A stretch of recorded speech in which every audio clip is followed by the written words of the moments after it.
So definitely, this is a one way, but there is a technetium also present in positive 5 oxidation state, also present in positive 6 oxidation state, and even in positive 3 oxidation state. And all these oxidation state have a potential attraction for other different kind of ligands. It is not possible, आप ये नहीं कह सकते कि अगर positive 6 oxidation state है तो हर तरह का ligand उसके साथ react कर जाएगा, नहीं, it is not possible, because you know कि different molecule या different ligands have ability to donate different number of electrons.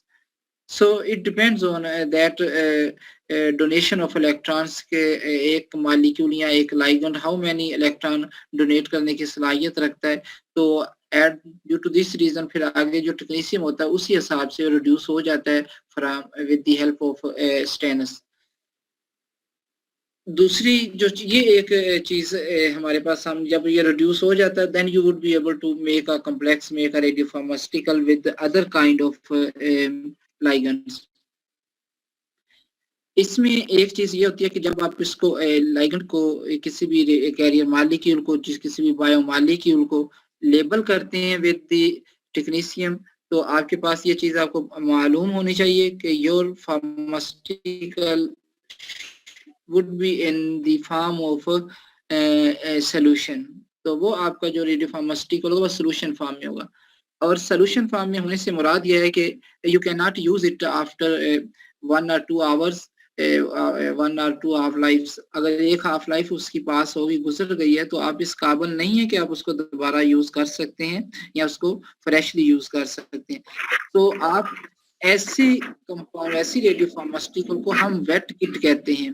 क्या कहते हैं? Wait kit. वेट किट से मुराद यह है कि having solution, having a solvent, जिसके अंदर सॉल्वेंट मौजूद होता है, सॉल्यूशन फॉर्म में मौजूद होता है कंपाउंड आपका, तो दैट इज वेट फॉर्मेशन.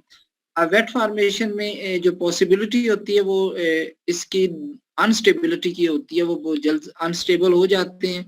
और डेफिनेटली आप ये एक तरीका. अच्छा, एक चीज जो बहुत अहम है आपसे मैं डिस्कस ये जरूर करूंगा कि एक चीज जो हमने जो फिनोमिना था उसको ओवरकम ये किया था कि हमें रेडियो न्यूक्लियोटाइड एट ए स्पॉट चाहिए जहां पे हम रेडियो फार्मास्यूटिकल डेवलप कर रहे हैं. ये एक और बात आपको, before going to that side I am also letting you another thing. एक बात आपको ये ज़हन में होनी चाहिए कि ये रेडियो फार्मास्यूटिकल बना के नहीं रखी जाती. whenever a patient is registered in a hospital or a center, at that moment उसी दिन रेडियो फार्मास्यूटिकल बनाई जाती है, यानी कि फार्मास्यूटिकल को टेक्नीशियम या रेडियो न्यूक्लियोटाइड के साथ लेबल किया जाता है और आफ्टर दैट लेबलिंग उसको फिर इंजेक्ट किया जाता है, एडमिनिस्ट्रेट किया जाता है. अगर आपके जहन में ये हो कि जी सबसे पहले रेडियो फार्मास्यूटिकल बना के रख लेते हैं, तो it is very common sense issue that के एक जो रेडियो न्यूक्लियोटाइड है वो मसलसल डिसइंटीग्रेट हो रहा है, डीके हो रहा है, और at the moment of after 1, 2 और 3 हाफ लाइफ उसकी कंसंट्रेशन ना होने के बराबर रह जाती है, एक्टिविटी ना होने के बराबर रह जाती है. So due to that reason that would not be used for imaging purpose or for you can say that therapeutic purpose. So in this regard दूसरी जो सिचुएशन है, जो वेट किट बनाई जाती है उसी दिन जो बना के पेशेंट को दी जाती है, वो भी 6 घंटों से ज्यादा या 7 घंटों से 8 घंटों से ज्यादा कारगर नहीं होती है. तो definitely you should have to take care that जैसे ही बने हुए हैं. ये क्यों ज्यादा स्टेबल नहीं होती, ज्यादा देर क्यों नहीं पड़ी रह सकती? उसकी सबसे बड़ी रीजन ये होती है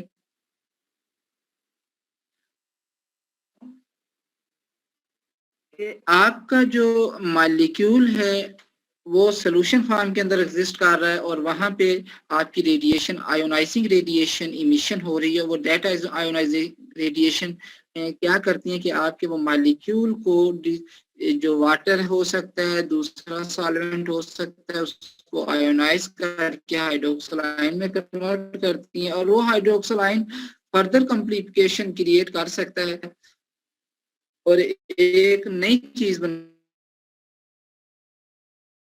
उसके अंदर. और ये ज्यादा थ्रेटनिंग पोजीशन आ जाती है कि अगर यही चीजें पेशेंट को एडमिनिस्ट्रेट की जाएंगी तो मोर देन वन इम्प्योरिटी अंदर जाएंगी और उससे उसका इशू ज्यादा कॉम्प्लिकेशन हो सकती है, मेडिकल कॉम्प्लिकेशन एग्जिस्ट कर सकती है जाती है।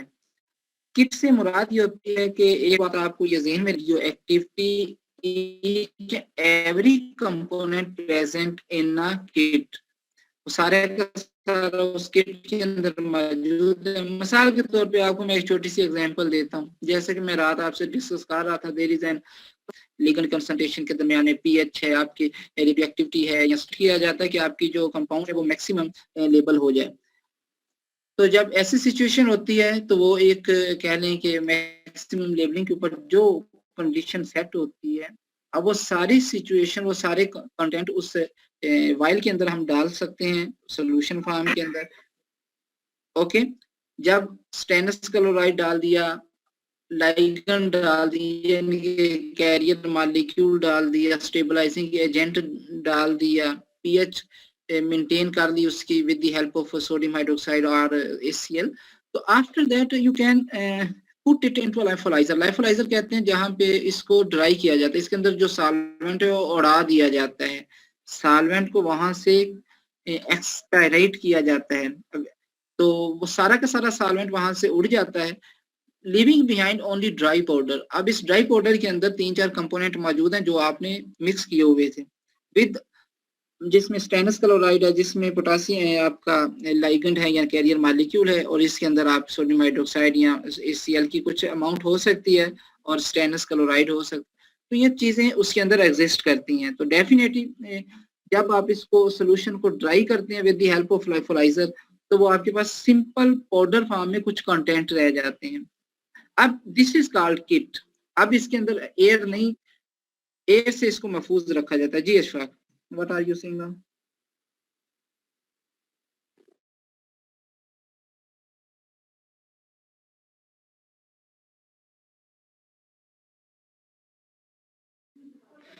जी, थैंक यू।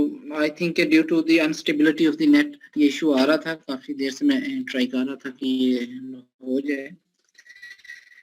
तो Ashfaq, please allow me to share the screen. Thank you, thank you, thank you. Okay, yes, okay. तो हम बात कर रहे थे किट फॉर्मेशन की। तो अब जितनी भी ऐसा नहीं पॉसिबल होता कि आप जब सुबह पेशेंट आए तो it is very looking out कि जब पेशेंट वहां पे मौजूद है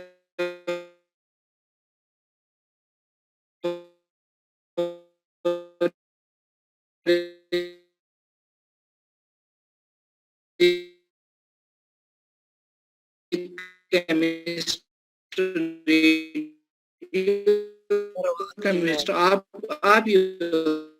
रेडियो केमिस्ट जिन्होंने केमिस्ट्री पढ़ी होती है इन द ऑन्कोलॉजी सेक्टर्स।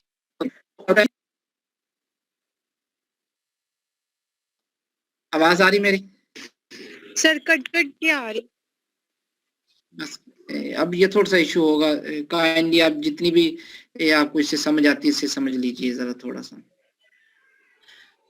तो जहाँ तक कि अगर स्क्रीन को हम थोड़ा सा पढ़ देते हैं ताकि आपको क्लियर हो जाए। The kit for most technetium radio pharmaceutical are prepared from a master solution consisting of the compound to be labeled mixed with an acidic solution of an stannous compound in appropriate proportions. The pH of the solution is adjusted to 5 to 7 with dilute sodium hydroxide purged with nitrogen, and the aliquots of the solution are dispensed into the individual kit vials. The solution is then lyophilized, freeze-dried, and the vials flushed and filled with the sterile nitrogen. The lyophilization render the dried material in the vial readily soluble in aqueous solution and thus aids in labeling by chelation. तो ये जो एक paragraph आपने पढ़ा, मैंने ये आपको समझा भी दिया है कि जो जो चीजें लेबलिंग के लिए जरूरी होती हैं एक्सेप्ट आपकी रेडियो न्यूक्लियाइड के अलावा सब कुछ मिला के उसका जो सोल्यूशन बनता है फिर उसको लेफोलाइज कर दिया जाता है। लेफोलाइजेशन से मुराद under low pressure low temperature आपको वो जो क्रिस्टल ऑफ आइस है वो उड़ा दिए जाते हैं, living behind your pure and powder form में आपका कंपाउंड मौजूद होता है। जो आपका भी किट के जितने भी इंग्रेडिएंट होते हैं वो वहाँ पे मौजूद होते हैं। उसकी खासियत ये होती है कि जब भी आपको ज़रूरत है, ये पेशेंट आया तो आप फ़ौरन उस किट को पकड़ें और उसके अंदर जो रिक्वायर्ड अमाउंट ऊपर लिखी होगी इतना इसके अंदर पानी डाल दें, उतना वाटर आपने डाल देना और एक्टिविटी डाल देनी है आपने, सिंपल ये करना है। अब देखिए इसमें कितना टाइम लगेगा, जस्ट 5 टू 10 मिनट लगेंगे टोटल, कि आप ये वायर आपने पकड़ी फ्रिज से या स्टोर से और उसके बाद उसके अंदर आपने वाटर ऐड किया रिक्वायर्ड अमाउंट और उसके साथ बाद में एक्टिविटी ऐड कर दी। अब उसके अंदर स्टेनस क्लोराइड ऑलरेडी मौजूद है, लिगेंड ऑलरेडी मौजूद है। स्टेनस रिड्यूस करेगा, जैसे जैसे रिड्यूस करता जाएगा वो लेबल होता चला जाएगा। तो इन दिस साइमल्टेनियसली सारा प्रोसेस हो रहा होता है। This is called kit. तो किट ड्राई फॉर्म में होती है, वेट फॉर्म में नहीं होती और simultaneously at the point of requirement वो फौरन तैयार हो जाती है। तो लिहाजा ये kit formulation it is a best one. एक तो जनरेटर और दूसरा किट फार्मूलेशन ने जो बूस्ट दिया रेडियो फार्मास्यूटिकल को, ये कह सकते हैं कि इसकी कोई मिसाल नहीं मिलती है। तो ये यानी कि हर जगह रेडियो फार्मास्यूटिकल जहाँ पे भी आप सिंपल अगर जनरेटर वहाँ पे जाता है और किट वहाँ पे मौजूद है तो फौरन आपस में लेबल करते हैं और ये अब काम रिड्यूस होके एक छोटा सा टेक्नीशियन कर सकता है डेफिनेटली। अब वहाँ पे शायद इतनी जरूरत नहीं रहती फिर केमिस्ट की कि उसने मैयर करना है और मैयर करने के बाद उसको आपस में मिक्सअप करना है और उसकी क्वालिटी कंट्रोल। तो ये एक टेक्नीशियन भी कर सकता है, बीएस लेवल का स्टूडेंट भी कर सकता है, बीएससी का। तो इस हवाले से ये किट फार्मूलेशन करते हैं, ये सारी चीजें इसके अंदर मौजूद होती हैं। जो भी रिक्वायर्ड होता है वो मैंने कल भी तफसीली आपसे डिस्कस कर लिया है। कोलाइड्स मैंने कल आपसे ये भी आपको बता दिया था। तो dear students, additives and preservative ये भी इस्तेमाल किए जाते हैं। ये वो चीजें होती हैं जो कि बाज़ का ऐसा होता है कि आपका जो कंपाउंड होता है वो ऑक्सीडाइज हो जाता है, आपका कंपाउंड डिस्टेबल होता है, वो जल्दी टूट जाता है, उसकी रेडियो फार्मास्यूटिकल जो रेडियो न्यूक्लियोइड है उसका कॉम्प्लेक्स वीक होता है, no more it can intact for a long time. और जिसकी वजह से पॉसिबिलिटी ये होती है कि whenever you administrate it into the human body और वहाँ पे ये जल्दी डिग्रेड होके आपकी ऐसी बायो डिस्ट्रीब्यूशन देता है जो कि अनवांटेड होती है।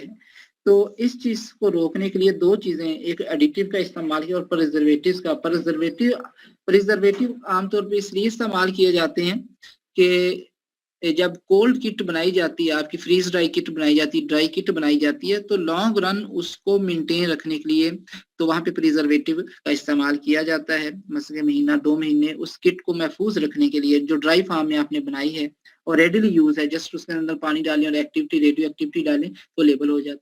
तो ऐसे कंपाउंड को प्रिजर्व करने के लिए जैसे कि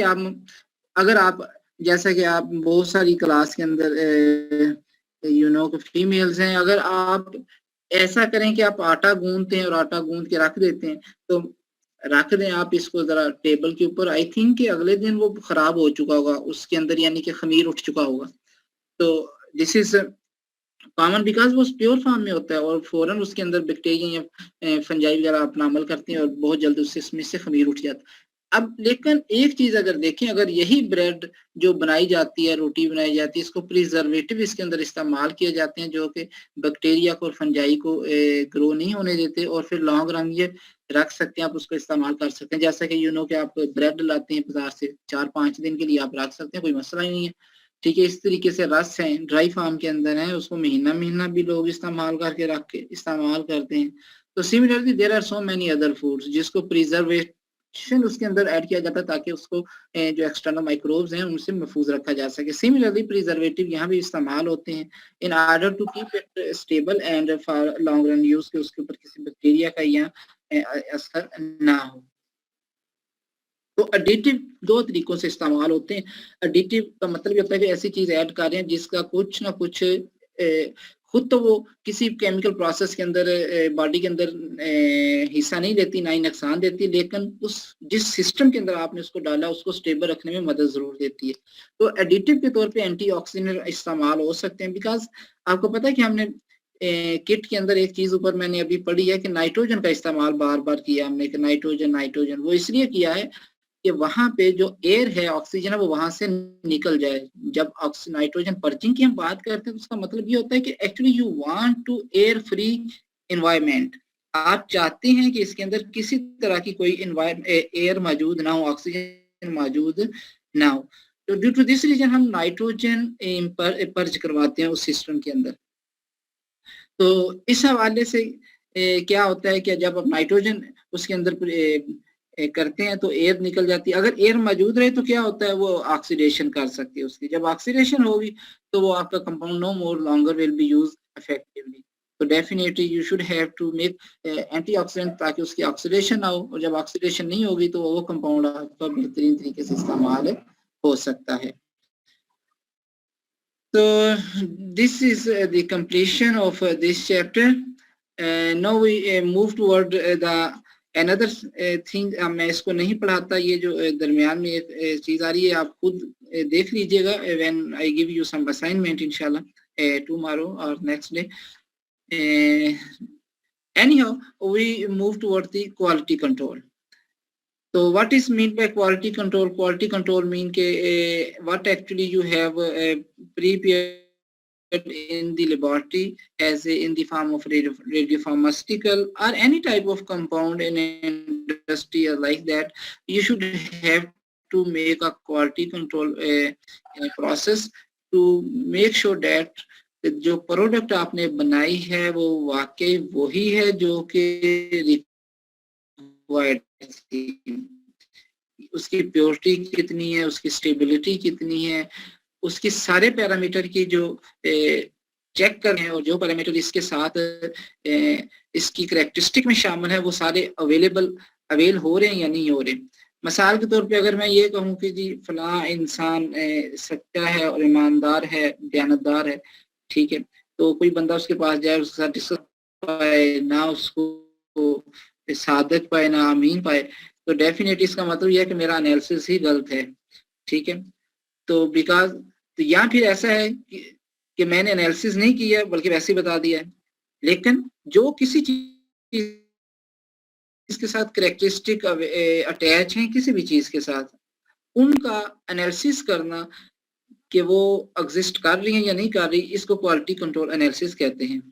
तो सिमिलरली रेडियो फार्मास्यूटिकल का भी क्वालिटी कंट्रोल किया जाता है। All quality control procedure that are applied to non radioactive pharmaceuticals are equally applicable to radio pharmaceutical. मैंने बार बार ये कह रहा हूँ आप लोगों के लिए, इट नॉट सेपरेट फिनोमिना नहीं होना चाहिए, ये एक अलग थलग नॉलेज नहीं होना चाहिए, because this is the similar knowledge as you studied in your other branches, particularly in drug formation, in drug designing, in pharmaceutical या मेडिसिनल केमिस्ट्री के अंदर।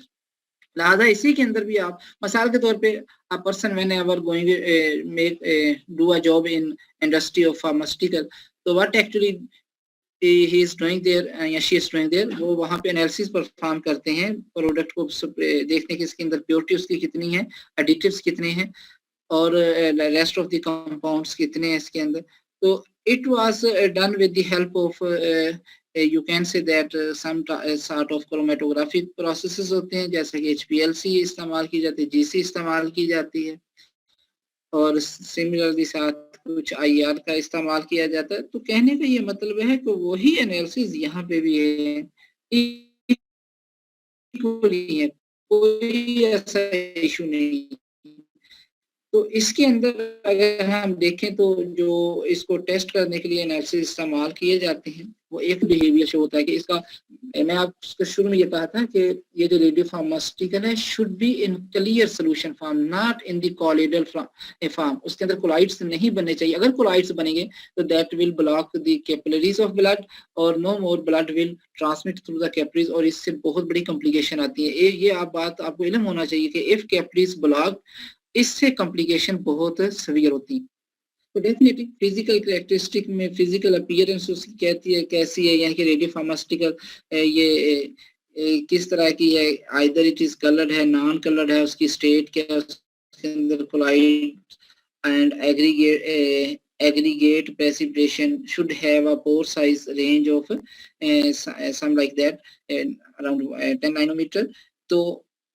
तो ये आपका जो हमारे सल्फर क्लोराइड्स की इतनी होती हैं, इस तरीके से आपकी जो ये जो एग्रीगेट्स हैं एल्बुमिन के, इसके अंदर भी आपकी जो पोर साइज होता है या इनका साइज होता है, पार्टिकल साइज वो 10 से 100 नैनो माइक्रोमीटर होता है। अब ये जो साइज होते हैं they should be pass through the capillaries. अगर ये कैपिलरीज इससे ज्यादा होंगे तो कैपिलरीज में रुक सकते हैं, और कैपिलरीज में रुकने के बाद उसको ब्लॉक कर सकते हैं, और आपका वो काफी सारी डैमेज होने का खदशा मौजूद होता है। दूसरा जो चीज स्टडी की जाती है वो पीएच एंड आयनिक स्ट्रेंथ, इसकी स्टडी की जाती है। Most of the radio pharmaceutical जो डेवलप की जाती है, यू नो कि हमारा जो बॉडी सिस्टम है, हमारी बॉडी के अंदर जो पीएच है वो 7.4 होती है ब्लड की। ये एक फिजियोलॉजिकल पीएच है हमारी बॉडी की, और हमारा ब्लड इसी के ऊपर बफर सिस्टम के अंदर मेंटेन अपने आप को रखता है। तो कोशिश ये की जाती है कि जितनी भी रेडियो फार्मास्यूटिकल हो उनकी जो पीएच है वो 7.4 ही हो। ऑल दो अगर कम, बहुत सारी रेडियो फार्मास्यूटिकल ऐसी होती हैं जो कि लो पीएच के ऊपर लेबल होती हैं, और कुछ हाई पीएच के ऊपर लेबल होती हैं, बहुत कम ऐसी हैं जो कि फिजियोलॉजिकल पीएच के ऊपर लेबल होती हैं। अब जो कम होती हैं ज्यादा होती हैं, इससे इतनी टेंशन की बात नहीं है। आपको ये चीज इल्म होनी चाहिए ना, तो हम ये है कि हम एक गिलास भर के एसीएल का पी रहे हैं ना। कल भी मैंने आपसे ये डिस्कस किया था कि radio pharmaceutical actually injected in an amount of nanomolar, nanomolar amount quantity में इस्तेमाल की जाती है, और जो इंजेक्शन दिया जाता है that is about 1 ml, 1 ml के बराबर होता है इंजेक्शन एक। तो उसके अंदर जो कंसंट्रेशन होती है वो बहुत कम होती है। अगर उसकी पीएच 4 पॉइंट कह लें कि 4.5 भी हो या 5 हो या 6 हो, तो ये उस ब्लड के ऊपर कोई इतना ज्यादा असर नहीं करती। It should be in your mind कि आपका जो ब्लड है that is a very very accurate and strong buffer system. बाकी बफर सिस्टम शायद हो सकते हैं डिस्ट्रॉय होते हैं, लेकिन ये बफर सिस्टम डिस्ट्रॉय नहीं होता। ड्यू टू दिस रीजन ये उसको एडमिनिस्ट्रेट कर लेता है, उसको हैंडल कर लेता है। लिहाजा आमतौर पे लेकिन कोशिश यही की जाती है कि आपकी जो पीएच है वो 7.4 हो, ताकि आपके लाइगेंड को, आपके रेडियो फार्मास्यूटिकल को ब्लड के अंदर भी पीएच चेंज का सामना ना करना पड़े। समटाइम ऐसा जरूर होता है कि आपने तो लेबल किया हुआ है 7.4 के ऊपर या 4.5 या 5 के ऊपर, तो जो जिस पीएच के अंदर आप इसको इंजेक्ट किया ब्लड के अंदर उसकी पीएच 7.4 है, तो due to this difference of the pH might be possible कि उसकी स्टेबिलिटी डिस्टर्ब हो जाए। तो इस चीज को मेंटेन या इस चीज को खदशे को ओवरकम करने के लिए इट इज बेटर देन कि एस पीएच जो होती है वो शुड बी अबाउट 7.4 के इर्द गिर्द रखी जाती है फॉर दी लेबलिंग पर्पस। और इसमें सिर्फ ये होता है कि अगर फॉर एग्जांपल मैं आपको छोटा सा एक वाकया बताता हूँ, एक एक्सपेरिमेंट बताता हूँ कि जब हम रूम टेम्परेचर के ऊपर लेबल करते थे कंपाउंड को, तो वो कह लें कि लेबल हो जाता था अबाउट 5 पीएच के ऊपर। लेकिन जब हम कोशिश करते कि ये 7 पीएच के ऊपर लेबल हो, तो वो रूम टेम्परेचर के ऊपर लेबल नहीं होता, फिर उसे हीट करना पड़ता था। तो हीट कितना करना पड़ता, कम से कम 15 मिनट के राउंड अबाउट हीट करना पड़ता था एट अबाउट 80-90 डिग्री सेंटीग्रेड के ऊपर। अब दो चीजें हैं, या तो आप रूम टेम्परेचर के ऊपर लेबल करें और उसकी पीएच के लिए आप 4 पे एडजस्ट है या 5 पे एडजस्ट है, तो रूम टेम्परेचर पे लेबल हो जाता है। तो दूसरी सिचुएशन है कि आप उसे 80 डिग्री सेंटीग्रेड के ऊपर लेबल करें फॉर 15 मिनट, तो फिर आपको पीएच 7 के ऊपर लेबल हो जाता है। आप दोनों में एक चीज सिलेक्ट करनी है, तो दोनों कंडीशन लेबल हो रहा है दोनों कंडीशन, लेकिन एक में पीएच कम है, एक में पीएच ज्यादा है, और यानी कि फिजियोलॉजिकल पीएच है, और एक में जो टेम्परेचर है वो नॉर्मल है, और एक में एम्बिएंट टेम्परेचर है। तो डेफिनेटली एक जो प्रेफरेबल एक इंटेलिजेंट माइंड होगा वो ये कहेगा कि हम नो टेक रिस्क एनी, हम ऐसा कर देते हैं कि 7 पीएच को चूज कर लेते हैं although we are label it at some heating temperature. So ये चीजें भी अहम होती हैं कि in order to take the quality of compound at what pH, किस पीएच के ऊपर आपको कंपाउंड आपकी फिजियोलॉजिकल पीएच यानी कि किस टेम्परेचर या किन कंडीशंस के ऊपर आपकी जो पीएच है फॉर फार्मास्यूटिकल फॉर्मेशन की वो फिजियोलॉजिकल पीएच के नियर अबाउट है।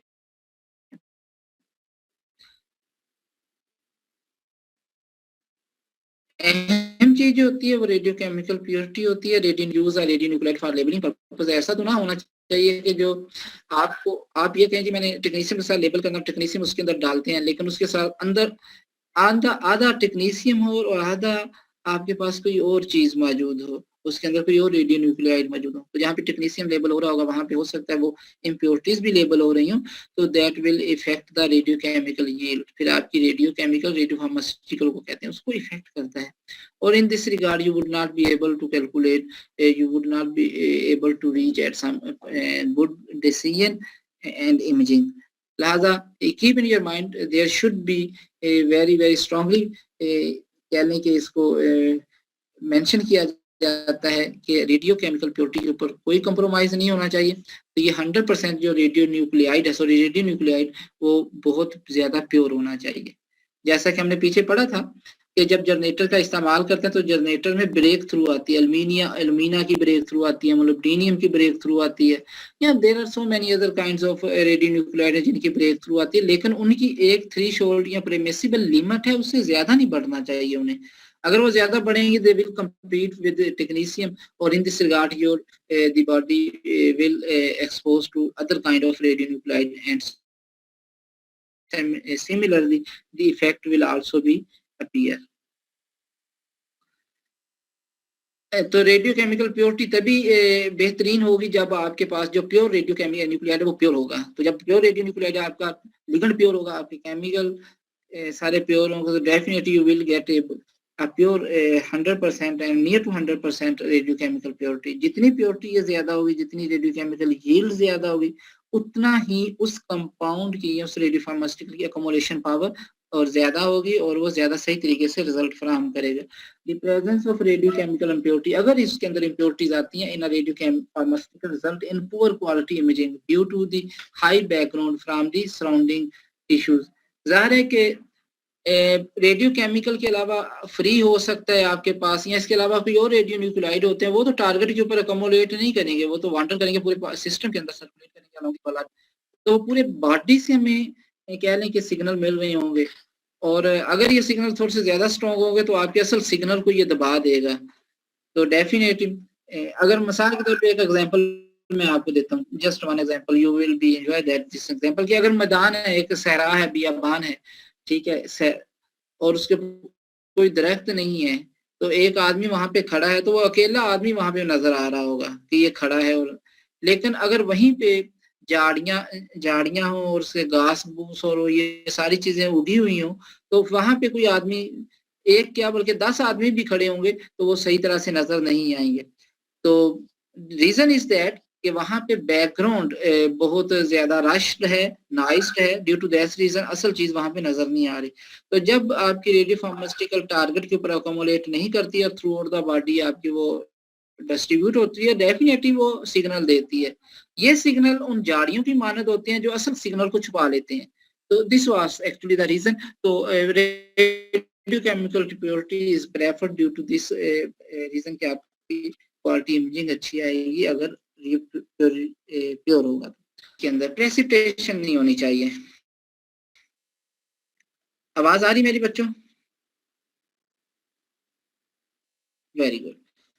प्रेसिपिटेशन मैं बार बार कह रहा हूँ, जैसे कोलाइडल फॉर्मेशन है वैसे प्रेसिपिटेशन फॉर्मेशन है, लिहाजा ये ब्लॉक कर सकती हैं, लिहाजा इनसे भी अवॉइड करना चाहिए। अगर खुदा ना खास्ता नहीं अवॉइड हो रही और आपको वो रेडियो फार्मास्यूटिकल चाहिए भी जरूरी है और अवॉइड भी नहीं हो रही है, तो then there is a solution कि आप उसको 0.4 माइक्रोन फिल्टर में से पास कर दें। 0.4 माइक्रोन फिल्टर में से 0.4 माइक्रोन, बार मैं 2 दफा कह रहा हूँ कि 0.4 माइक्रोन में।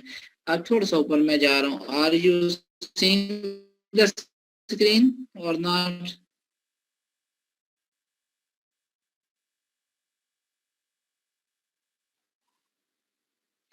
स्क्रीन नजर आ रही है बच्चों को? Yes sir. 4 माइक्रोन है, 0.4 की बात ये, तो उसमें से ये 10 वाले नहीं पास करेंगे। तो ये द ओनली कोलाइडल जो हम इस्तेमाल कर सकते हैं वो सल्फर के कोलाइडल इस्तेमाल होते हैं, क्योंकि इनका साइज बहुत कम होता है। तो इस हवाले से ये इस्तेमाल भी होते हैं, क्योंकि ये 0.4 से कम, 0.4 एक्चुअली जो 0.2 माइक्रोन है आपकी कैपिलरी साइज है, कैपिलरी का इंटरनल डायमीटर है, तो इससे कम ही होनी चाहिए। अच्छा, अब ये चीजें जो हमने अभी स्टडी की हैं, इम्प्योरिटीज की बात, केमिकल यील्ड की बात की है, how we can calculate it. हमारे पास 2 वे होते हैं, एक तो सिंपल क्रोमेटोग्राफी और दूसरा HPLC। सिंपल में 2 क्रोमेटोग्राफी आती हैं। एक पेपर और दूसरी इंस्टेंट थिन लेयर क्रोमेटोग्राफी। ठीक है, ये simple chromatography. Instant thin layer chromatography क्या होती है? It is a new name for sintered glass. ये कहने के कंटेंट्स होते हैं impregnated in silica gel. Sintered glass से मुराद ये होता है पीसा हुआ glass in a very definite form.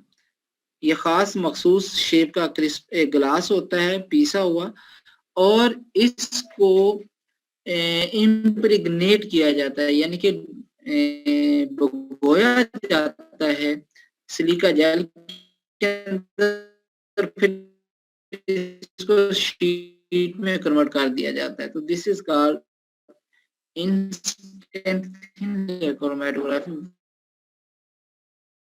Very quick, very rapid, very accurate, very sensitive, बहुत जबरदस्त ये चीज बनती है। जैसे आप वहां पे स्पॉट लगाते हैं और इसको रन अलाउ करते हैं तो इसके ऊपर जो सॉल्वेंट आपका मोबाइल फेज है वेरी, मैं हालांकि इसको क्या करूंगा कि आपको इसके वो चेक लीजिए। फिर इस हवाले से करते हैं कि बहुत रैपिड एक्यूरेटली मेजरमेंट दे देता है, और एक्सपोजर आपके जो वर्कर होता है उसको कम से कम एक्सपोजर होता है। तो this was the main issue. Other जो है हमारे पास वो गैस क्रोमेटोग्राफी HPLC है। यस में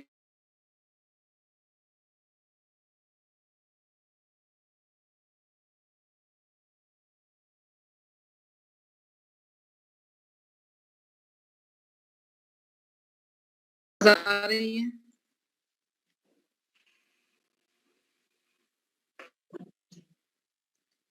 ये मेरा मीटिंग दोबारा में स्टार्ट हो रही है।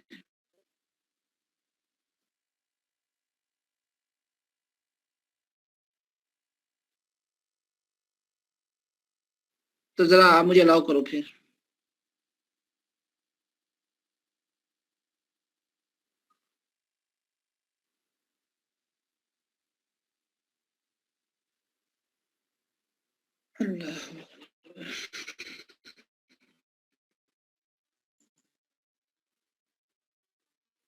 जी जी। तो इसमें ये एसीटोन हम इसको जब कर, जी मैंने कर दिया है अभी।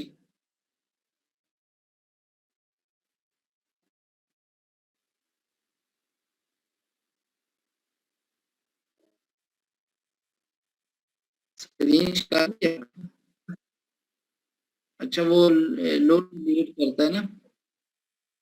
ठीक है, अब इसको देखें जरा।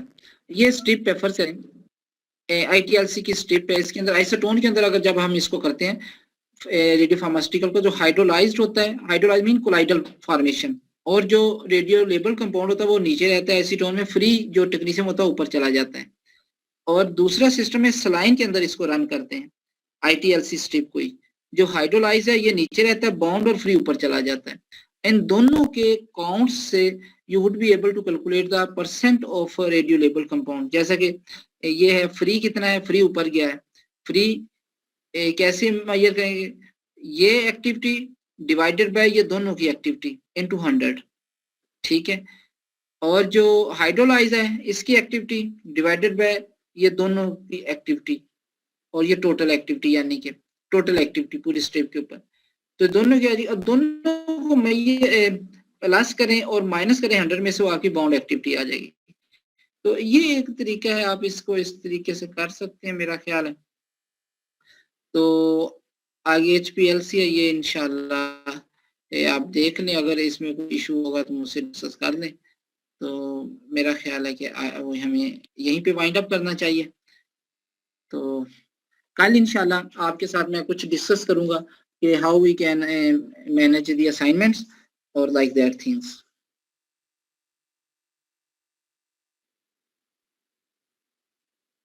ठीक है बेटा, कल इंशाल्लाह डिस्कस करेंगे। तो कल कोशिश करें 9 o'clock की क्लास रखिएगा, पहले ना रखिएगा, उस समय ये होता है कि उस वक्त जरा थोड़ा सा बर्डन कम होता है, नेट की स्पीड सही होती है, वहाँ पे ज़्यादा बेहतर